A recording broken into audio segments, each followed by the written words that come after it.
Have you ever heard the infamous quote, "Kill the Indian, save the man"?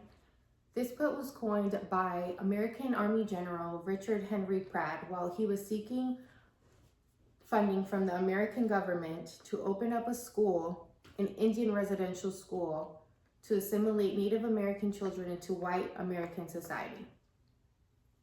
Today I wanted to talk about why this Indian industrial school inflicted lasting physical, mental, and emotional trauma on Native American communities.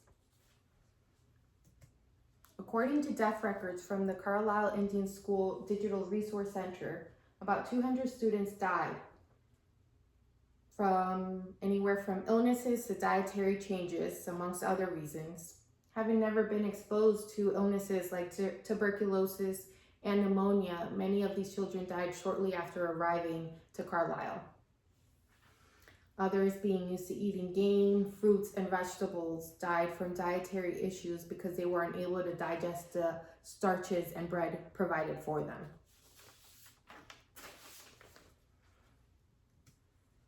Richard Henry Pratt, the American general, who had been in charge of Native American prisoners of war, where his purpose was to reform using military methods. So he would cut their hair, he would force them to learn English, and he would force them to wear American uniforms. And this is where he got his idea to open up the school to assimilate the Native American children. Pratt sought government funding and received this funding, which led to the opening of Carlisle Indian Industrial School in October of 1879. Located in Carlisle, Pennsylvania, on an old military base with a railroad, making it easy and speedy to transport these Native American children. He received instruction from the Commissioner of Indian Affairs to gather children from all different tribes and nations. Pratt managed to gather 70 children with the permission of parents and community leaders. He promised safe and clean environments as well as beautiful lands, and the children were sent off to Carlisle. Upon arriving at Carlisle, the children quickly discovered the false promises being made and instead were met with cold floors and only bread and water to eat. In reality, Pratt lacked the proper funding to care for these children. Almost immediately, the children were forced to cut their hair and change their name to American names. A story that stuck with me was the story of Zikala Saw. Her name was changed to Gertrude Simmons, and a prominent memory for her was when she was attempting to hide under a bed to avoid a haircut. Ultimately, she was found and dragged out, kicking and screaming, and forced to cut her hair off. She describes this moment as the moment she felt she lost her spirit.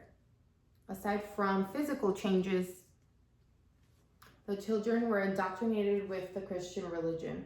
All of their customs did not align with American Christian values and were forbidden to practice their customs. They were forced to speak English and also forbidden to speak their native tongue, and this caused turmoil for them and experienced loss of identity.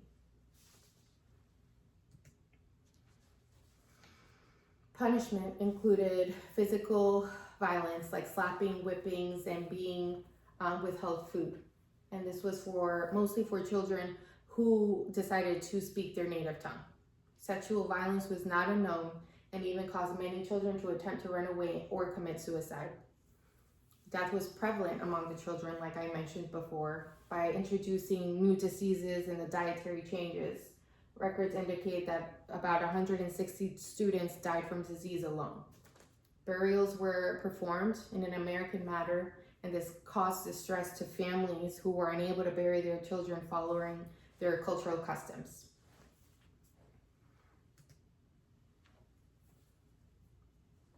These are the death records of how many children died and their names and what tribes they were in.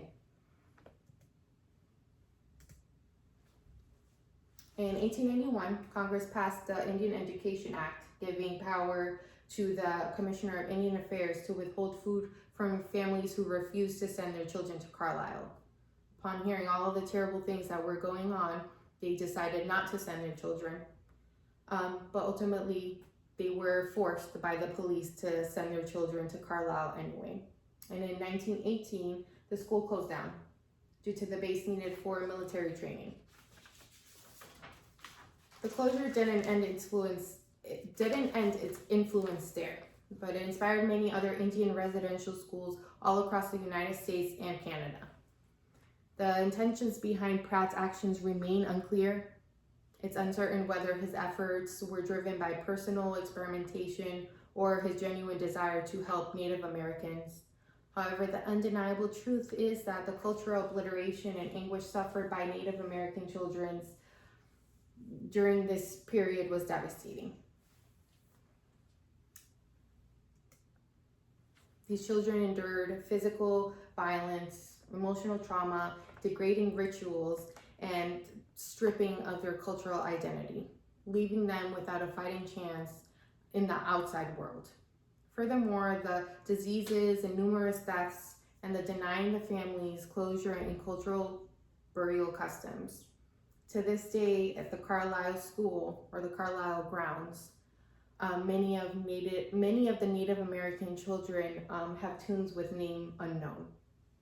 Although in recent years, some of the children's remains have been successfully returned to their grieving families, and they've been welcomed with touching ceremonies and finally granted a proper burial, offering them a peaceful rest.